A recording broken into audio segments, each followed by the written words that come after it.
নমস্কার, সোমালিয়াস ক্রিয়েশনে আপনাদের সবাইকে স্বাগত জানাই। আজকে আমি বানাবো এঁচোড়ের পাকোড়া। ভীষণই টেস্টি এটা। আসুন আমি কিভাবে বানিয়েছি আপনাদের দেখাই। এর জন্য 250 গ্রাম এঁচোড় আর অর্ধেকটা আলু আমি সিদ্ধ করে নিয়েছি। এবার এগুলোকে একসাথে আমি ম্যাশ করে নেব, হাতের সাহায্যে ম্যাশ করে নিচ্ছি।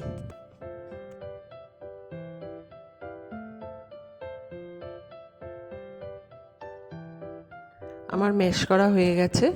এবার একসাথে আলু আর এঁচোড় আমি মিশিয়ে দিচ্ছি। আপনারা একবারেও করতে পারেন, আলাদা করে না ম্যাশ করে একবারেও করে নিতে পারেন।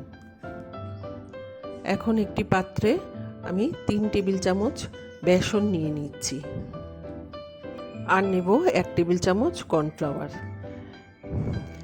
এগুলো খুব সুন্দর করে মিশিয়ে নিয়ে আমি ধীরে ধীরে জল দিয়ে একটা ব্যাটার তৈরি করে রাখবো। ব্যাটারটা কিন্তু খুব বেশি পাতলা হবে না। খুব ভালোভাবে আমি ফেটিয়ে নিচ্ছি অল্প অল্প জল দিয়ে। দেখুন আমার ব্যাটারটা তৈরি হয়ে গেছে। এই ধাঁচের ব্যাটারটা তৈরি করতে হবে। এবারে যে এঁচোড় আর আলু আমি একসাথে মেখে রেখে দিয়েছিলাম সেটা এই ব্যাটারের মধ্যে আমি দিয়ে দিচ্ছি। এখন এর মধ্যে দিয়ে দিচ্ছি পেঁয়াজ কুচি। একটা মিডিয়াম সাইজের পেঁয়াজ আমি কুচি করে রেখে দিয়েছিলাম। আর দিয়ে দেব 5 থেকে 6টা রসুন কুচি। রসুনগুলোকেও আমি টুকরো করে কেটে নিয়েছি। আর দেব একটা ছোট সাইজের একটা লঙ্কা, সেটাও দিয়ে দেবো। ঝালটা আপনারা যদি ভালো খান তাহলে আরও দিতে পারেন লঙ্কা। আর আদা দিয়ে দিলাম সামান্য, 1/2 চামচ মতো আদা বাটাও দিয়ে দিলাম। এবার এর মধ্যে দিয়ে দিচ্ছি হলুদ গুঁড়ো, ধনে গুঁড়ো, জিরে গুঁড়ো, কাশ্মীরি লাল লঙ্কার গুঁড়ো। যদি আপনারা এমনি লঙ্কা গুঁড়ো পছন্দ করেন, ঝাল পছন্দ করেন, তাহলে লঙ্কা গুঁড়োও দিতে পারেন। নুন দিয়ে দিচ্ছি আর দিয়ে দিলাম সামান্য চিনি আর দিয়ে দিলাম অল্প কালো জিরে। এবার আমি সব কিছু একসঙ্গে মেখে নিচ্ছি। খুব সুন্দরভাবে মেখে আমি পকোড়ার আকারে তৈরি করে নেব। সমস্ত মশলার সাথে আমার এঁচোড়গুলো সুন্দর করে মাখা হয়ে গেছে। এখন একটি কড়াইতে আমি সর্ষের তেল নিয়ে নিয়েছি। তেলটা গরম হয়ে যাওয়ার পর আমি একে একে পকোড়ার শেপ দিয়ে এঁচোড়গুলোকে ভেজে নিচ্ছি।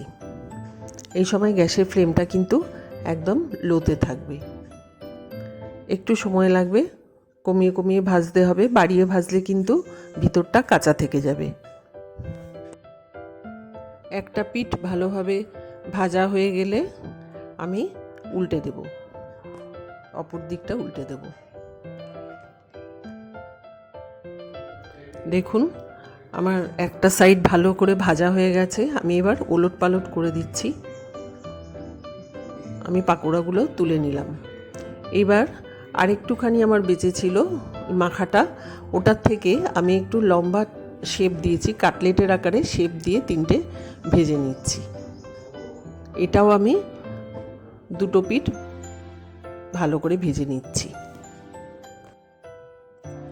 আমার ভালোভাবে ভাজা হয়ে গেছে। এখন আমি ধীরে ধীরে এটা তুলে নেব। দেখুন আমার এঁচোড়ের পাকোড়া কিন্তু বানানো হয়ে গেছে। এটা গোল শেপ দিয়েছি আর ওটা একটু লম্বা শেপ দিয়েছি।